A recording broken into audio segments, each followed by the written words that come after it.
दोस्तों BA third year का geography का पेपर लेके आया हूँ, जिसमें आपको ज्योग्राफी के बारे में कुछ महत्वपूर्ण क्वेश्चन जो है लेके आया हूँ।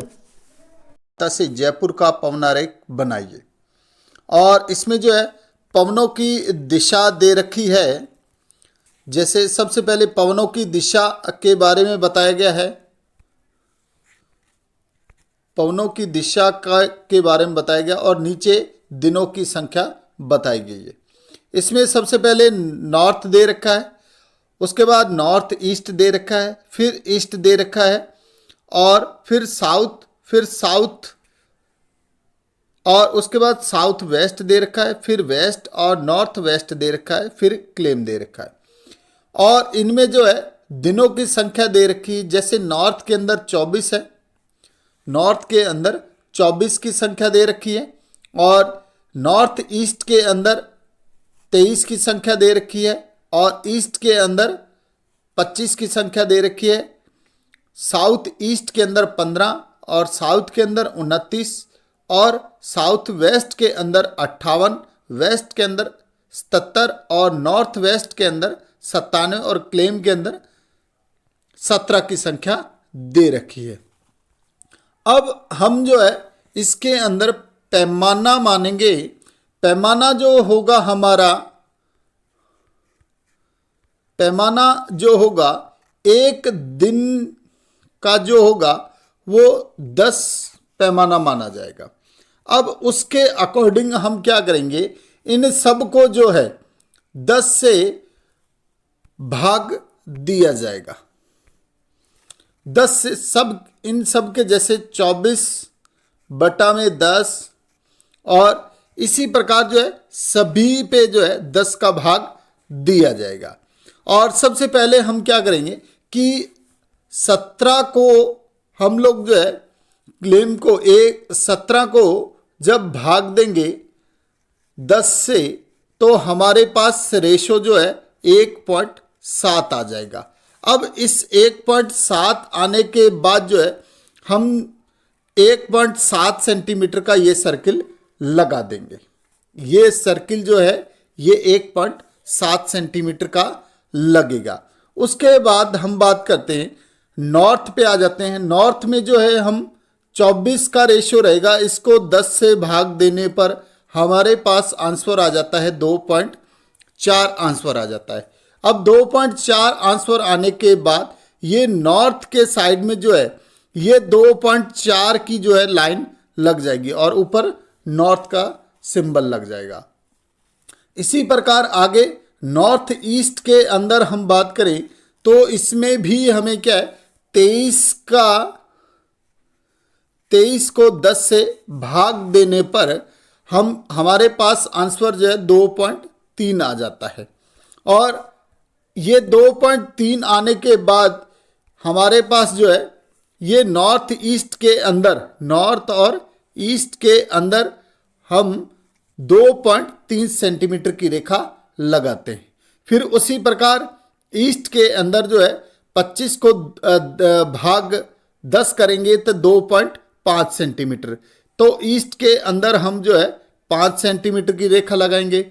और उसके बाद साउथ ईस्ट के अंदर जो है ये 1.5 सेंटीमीटर की रेखा लगाएंगे, यानी ये 1.5 सेंटीमीटर की रेखा आ गई। और उसके बाद साउथ के अंदर जो है हमारे पास ये साउथ की लाइन जो रहेगी इसमें 2.9 सेंटीमीटर की रेखा लगेगी। और साउथ वेस्ट की बात करें इसमें 5.8 सेंटीमीटर की रेखा लगेगी। साउथ वेस्ट रहेगा। और वेस्ट के अंदर जो है, वेस्ट के अंदर हम लोग जो है वेस्ट के अंदर हमारे पास 7.7 सेंटीमीटर की रेखा रहेगी। और उसके आगे नॉर्थ वेस्ट के अंदर हमारे पास 9.7 सेंटीमीटर की रेखा रहेगी।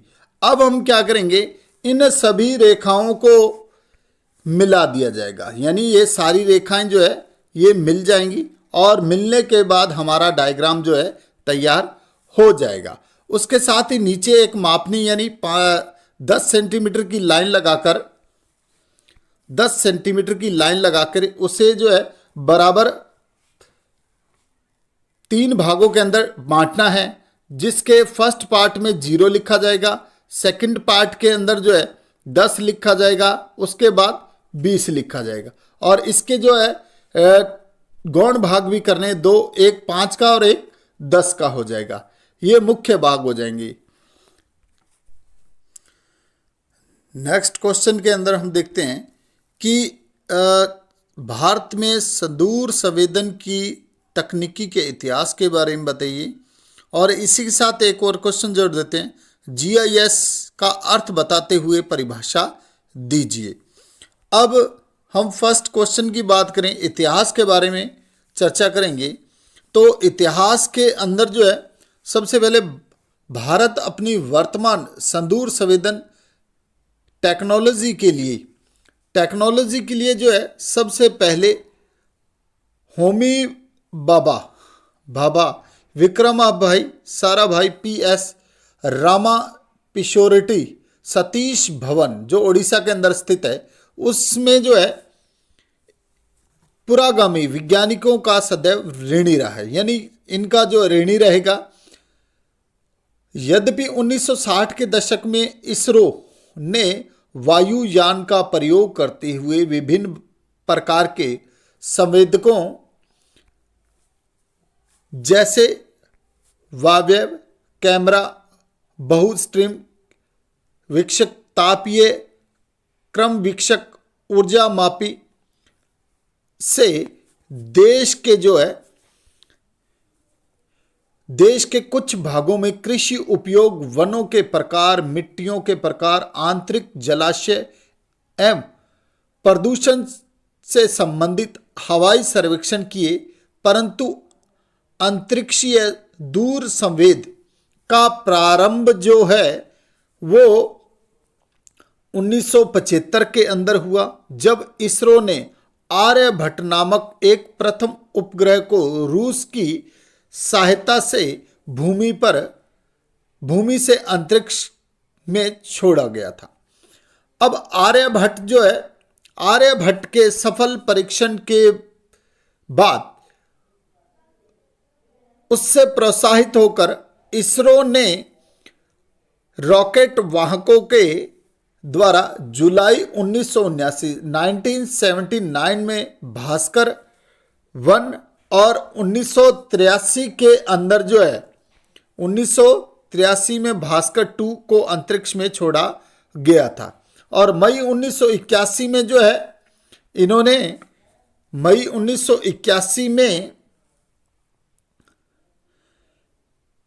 तथा उसके कुछ समय पश्चात इसरो ने रोहिणी श्रृंखला के RSDI तथा RSD2 को धरातल पर 4000 किलोमीटर ऊंचाई कक्षा में स्थापित कर दिया। इन प्रयोगात्मक उपग्रहों को श्री हरिकोट से जो है इन्होंने लॉन्च किया। SLV-3 रॉकेट के द्वारा अंतरिक्ष में भेजा गया, जो 1981 में भारत के एपल्स नामक प्रथम भूतुल्यकालिक उपग्रह को एरिन लॉन्च व्हीकल के द्वारा फ्रेंच गुयाना की कोरू प्रमोशन रेंज से अंतरिक्ष में स्थापित किया गया था। यह तो हो गया एक क्वेश्चन। और उसके बाद GIS का अर्थ और परिभाषा। GIS जो होता है उसे हम जैसे GIS का अर्थ होता है भौगोलिक सूचना तंत्र। इसको ग्राफिकल इंटेलिजेंस सिस्टम कहा जाता है। इसमें जो है भौगोलिक सूचना तंत्र एक कंप्यूटर पर आधारित तकनीक है जिसे संक्षेप में GIS के नाम से जाना जाता है। इसका जो विकास है, इसका विकास 1960 के दशक में हुआ था और ये जो है पृथ्वी के क्षेत्रों के बारे में सूचना संग्रहण और संचयन, विश्लेषण, परिकरण हेतु हार्डवेयर और सॉफ्टवेयर दत्त विशेषज्ञों, संगठनों व संस्थागत व्यवस्थाओं के तंत्र को भौगोलिक सूचना तंत्र कहा जाता है। नमस्कार दोस्तों, आज मैं लेकर आया हूं बीए थर्ड ईयर का प्रायोगिक परीक्षाएं। उसमें जो है सबसे पहले फर्स्ट क्वेश्चन की पर चर्चा करते हैं। इसमें है, विश्व के मानचित्र के लिए एक साधारण बेलनाकार प्रक्षेप की रचना कीजिए जिसका मापक 1:317 500 000 और अक्षांश और देशांतर का अंतराल 15 डिग्री है। इसको जो है हमने हल करके और ड्राइंग शीट पर अंकित करना है। इसके लिए सबसे पहले फॉर्मूला जो लगेगा, पृथ्वी के लघुकृत गोले का अर्धव्यास। इसके लिए फॉर्मूला है R बराबर पृथ्वी का वास्तविक अर्धव्यास जो लगभग होता है 635 करोड़ के लमसम होता है, और बटे में लगेगा निरूपक भिन्न का हर। निरूपक भिन्न का हर जो हमें दे रखा होता है उसमें हम देखते हैं और फॉर्मूले के अंदर सेट करते हैं इसको। 635 60 और 317 500 000 इसको जब कैलकुलेट करेंगे तो इसका आंसर जो है 2 सेमी आ जाएगा। उसके बाद सेकंड फॉर्मूला लगाएंगे कि भूमध्य रेखा की लंबाई। इसका जो है सूत्र होगा 2πr। 2πr यानी बराबर 2 गुना में 22 गुना में 2 बटा में 7 लगेगा। इसको कैलकुलेट करने के बाद इसका आंसर आ जाएगा 12.57। इसके बाद थर्ड फॉर्मूला लगेगा कि दो समांतर रेखाओं के बीच की दूरी, यानी दो देशांतर रेखाओं के बीच की दूरी का फॉर्मूला लगेगा 2πr गुणा अंतराल जो हमें क्वेश्चन के अंदर दे रखा है बटा में 360 डिग्री, यानी पूरा सर्कल 360 डिग्री का होता है तो उसी के अकॉर्डिंग 360 से इसको भाग दिया जाएगा। इसको हम फॉर्मूले के अंदर रख देते हैं, यानी हमारे जो है भूमध्य रेखा की लंबाई हमारे पास आई थी 12.57 गुना में जो हमें अंतराल दे रखा था 15 डिग्री बटा में 360 डिग्री। जब इसे कैलकुलेट करेंगे हम तो इसका आंसर आएगा 0.52 सेमी हो जाएगा। दोस्तों, जैसे कि हमने पहले फॉर्मूला लगाया था कि पृथ्वी के लघुकृत गोलों का अर्धव्यास, इसके लिए हमने हल किया था। तो हमने क्या किया कि इसको जो है कैलकुलेट करने के बाद 2 सेंटीमीटर आया आंसर इसका। अब हम करेंगे कि इसको जो है प्रकार की सहायता से 2 सेंटीमीटर की प्रकार खोलकर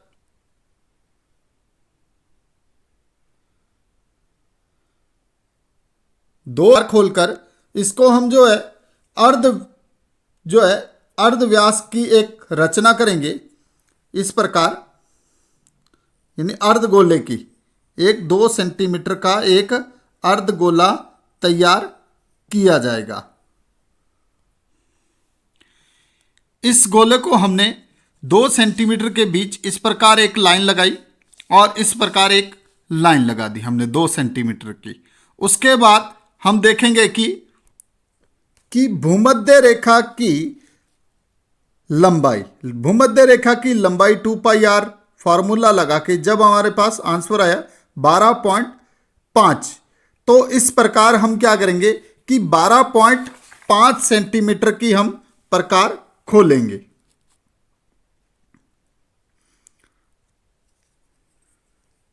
यानी यहां से हम 12.5 सेंटीमीटर की एक लाइन सीधी लगाएंगे।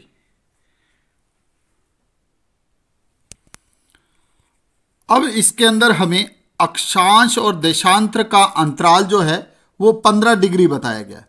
तो हम ये करेंगे कि डी की सहायता से जो है हम इसमें 15-15 डिग्री के जो है इसमें निशान लगाएंगे, यानी दोनों तरफ 15-15 डिग्री के जो है सिंबल देखकर और उसके अंदर हमने चिन्ह जो अंकित करने हैं। 15 डिग्री का अंकित जैसे ये हो गया, उसके बाद 30 पे आ जाएगा, 45 पे आ जाएगा, और 75 पे आ जाएगा। ठीक है, इस प्रकार हमने क्या करना है, दोनों तरफ ये सिंबल लगा देने।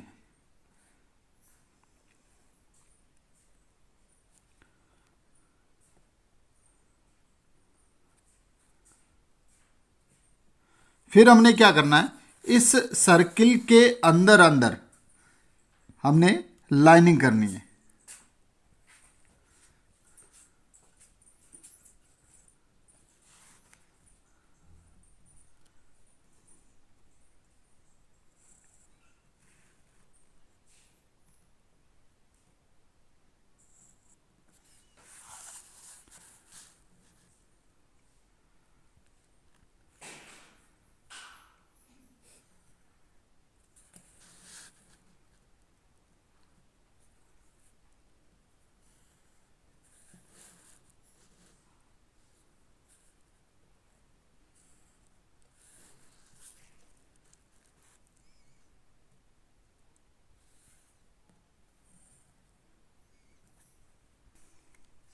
अब हमने क्या करना है, इस लाइन के साथ अक्षांश रेखाओं का जो है विस्तार करना है।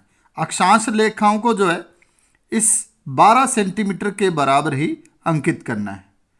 जैसे फर्स्ट लाइन जो है इसको यहाँ से ये 12.5 तक जो पहले लगी हुई थी उसके बराबर जो है रेखाओं को अंकित करना है।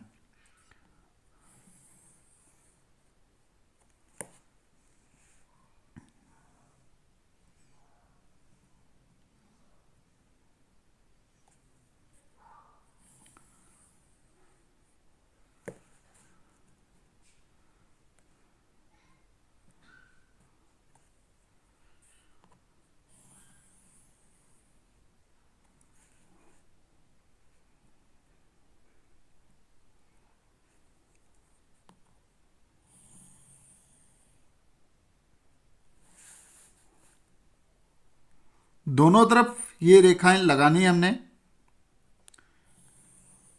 डिस्टेंस 15 डिग्री का ही रहेगा।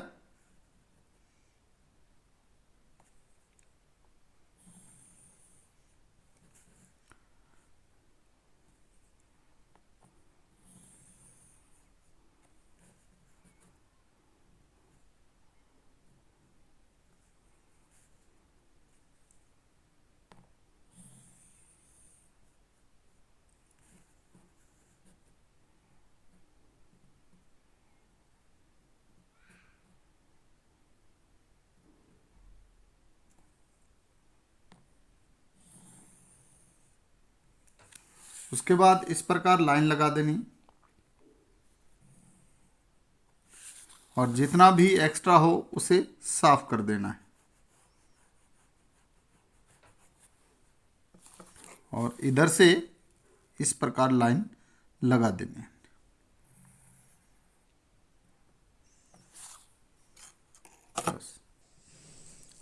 अब हम क्या करेंगे, दो समांतर रेखाओं के बीच यानी देशांतर रेखाओं की दूरी को अंकित करेंगे, जो हमने फॉर्मूले के अंदर लगा रखा है 0.5 सेंटीमीटर।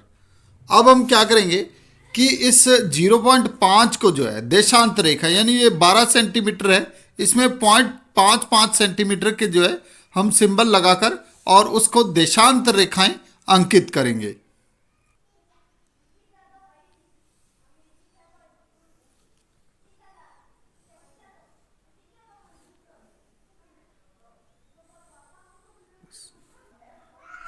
इस प्रकार ये डायग्राम तैयार हो जाएगा।